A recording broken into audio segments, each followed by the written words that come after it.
ট্যাবসের জন্য প্যারাগ্রাফ সেটিংয়ে ক্লিক করতে হবে, করে ট্যাবসে যেতে হবে। ট্যাবসে গিয়ে প্রথমে ডিফল্ট ট্যাব স্টপ আছে। ডিফল্ট ট্যাব স্টপ মানে হচ্ছে আমরা যখন ট্যাব বাটন প্রেস করি তো একটা পার্টিকুলার স্পেস ছেড়ে ছেড়ে আমাদের কার্সারটা চলে যায়। তো এইটাকে আমরা এখান থেকে বাড়াতে বা কমাতে পারি।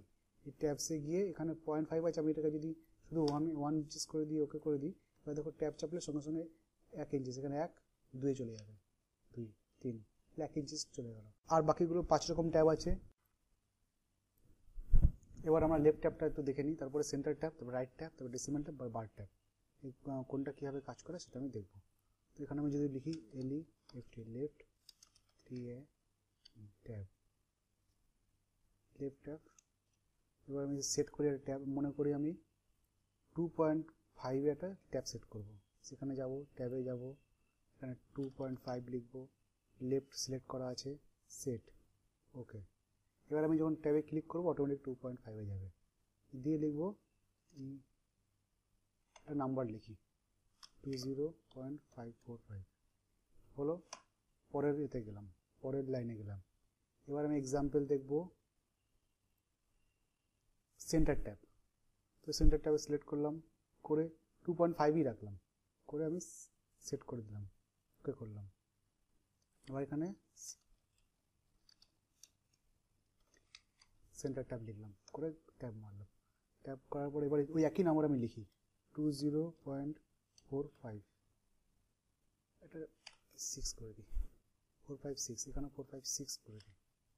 তো কী হলো, এখানে আমাকে এইটা সেন্টার ট্যাব, যেহেতু এটা যেহেতু সেন্টার ট্যাব, তো এই নাম্বারটাকে একটা সেন্টারে লিখে দুপাশে ডিভাইডেড করলো, সেন্টার ট্যাব। তারপরে এন্টার দিই, এন্টার দিয়ে ট্যাবে যাই, ট্যাবে গিয়ে এখানে আমি রাইট ট্যাবস করে দিই, এটাকে রাইট ট্যাব করে সেট করে দিই, করে ওকে করি। এখানে লিখি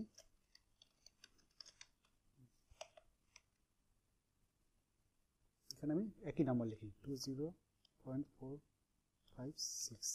তাহলে কি হলো, এই রাইটটাকে অ্যালাইনমেন্ট করে বাদিকে বাড়িয়ে দিল। এটা হচ্ছে রাইট ট্যাবের, এই রাইট ট্যাব এইভাবে কাজ করে। তারপরে কি আছে, tabs, decimal tab, decimal tab করে সেট করে দিলাম।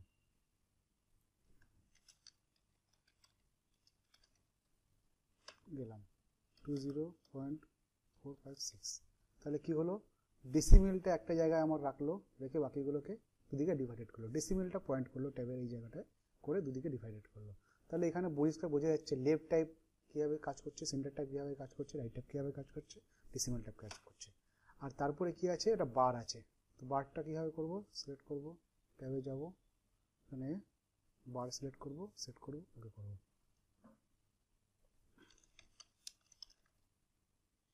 বারটা করলে কী হয়, জাস্ট এরকম দেখতে পেলে একটা করে বার চলে আসবে।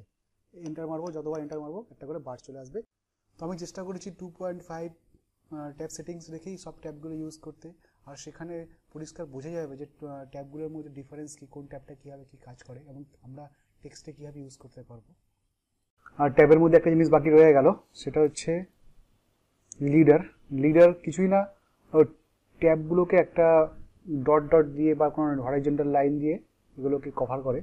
যেমন এখানে আমি যদি ট্যাব সেটিংসে গিয়ে আমি সেটিংস করে দিই, ট্যাবে যাই, ট্যাব সেটিংসে গিয়ে 2.5 ট্যাব আছে আমার, এখানে যদি ধরো আমি এই 3টা করে দিলাম, করে ওকে সেট করে ওকে করে দিলাম। এখানে কিছুটা লিখলাম, এই ডট ডটটা চলে আসবে, ব্যাস, আর কিছুই না। এখানে 3 রকম আছে, 1 2 3 রকম আছে। আর নান করলে তো নান, আর না হলে 3 রকম হবে। এই ক্যারেক্টার করলে লাইন চলে আসবে, লাইন চলে আসবে, ব্যাস। এইটা হচ্ছে ট্যাব লিডারের কাজ। আর নান থাকলে কোনো কিছু আসবে না।